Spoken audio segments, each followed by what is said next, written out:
This is a PP polypropylene material, which is a crystalline plastic. The recommended processing conditions are a mold temperature between 40 degrees Celsius and 80 degrees Celsius, and a melt temperature between 180 degrees Celsius and 220 degrees Celsius. For this analysis, I set the mold surface temperature to 60 degrees Celsius, the melt temperature to 200 degrees Celsius, and the diffusion temperature to 110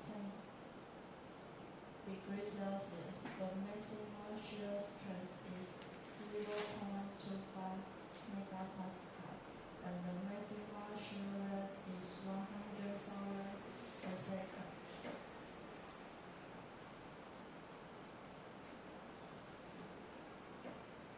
Next, we select the analysis sequence. I choose cooling, filling, packing, and warpage.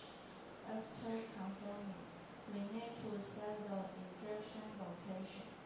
I select the center area on the back of the mask. Once that is set, we need to add the cooling circuit.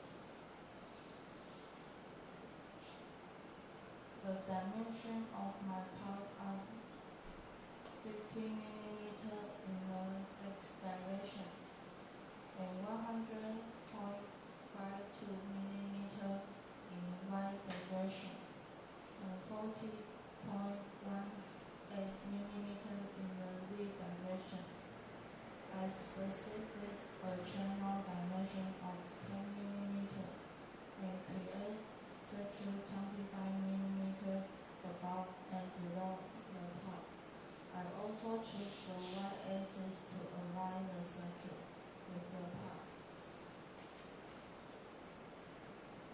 Moving to the next step, the number of channels is set to 3. The distance between channels is 30 mm, and the extension distance beyond the part is 50 mm. Then click Finish. Finally, we need to generate the more 3D mesh. Similarly, click Create more 3D mesh. Click Create Mesh again. Select Moldflow inside 2026 and click Launch. Once the mesh generation is complete, we can run the analysis and examine the result.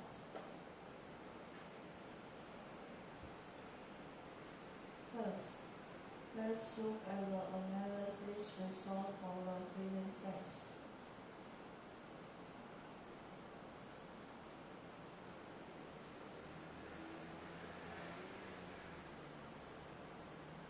The current flow time is 0.3134 seconds.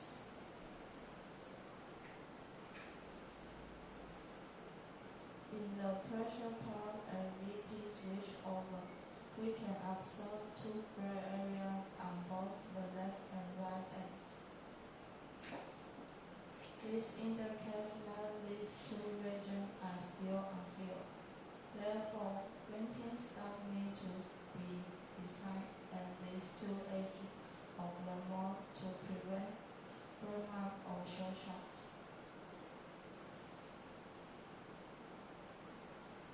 From the clamp force XY plot, we can see that the peak clamp force is 29 tons.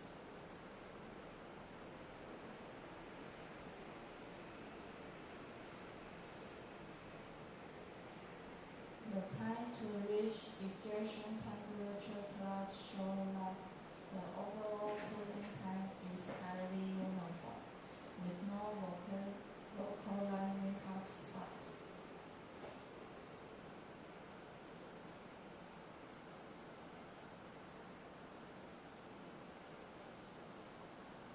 Looking at the sigma estimate, the maximum sig depth is 0, meaning there is no risk of visual detectable sigma or depression on the surface.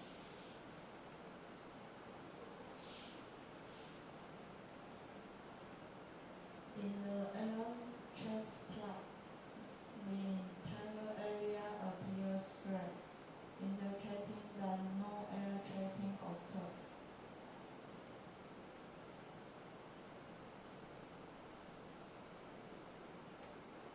Next,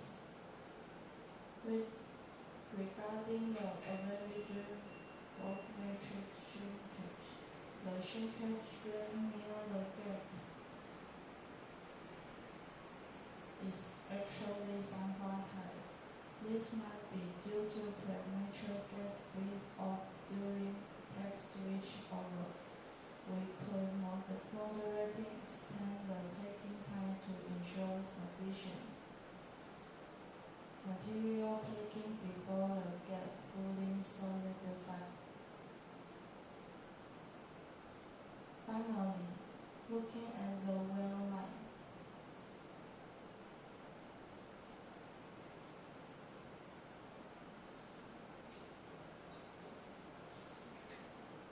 there are 3 short segments located on non-primary cosmetic surface, so they will not affect the appearance and do not require modification.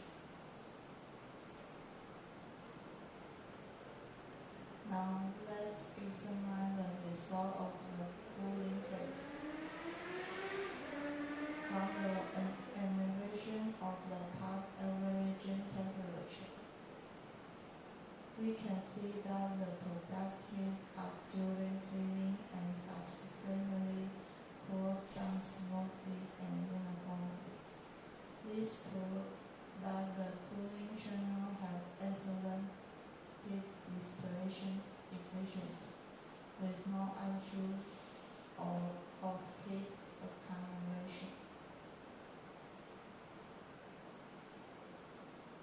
Lastly, let's look at the working result.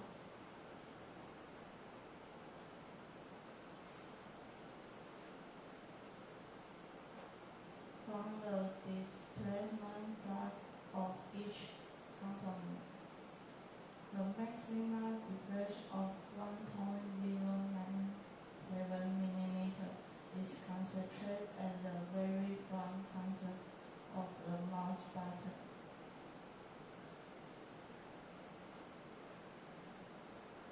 Although the deflation is symmetrically distributed on the left and the right, the deformation at the front end is relatively large.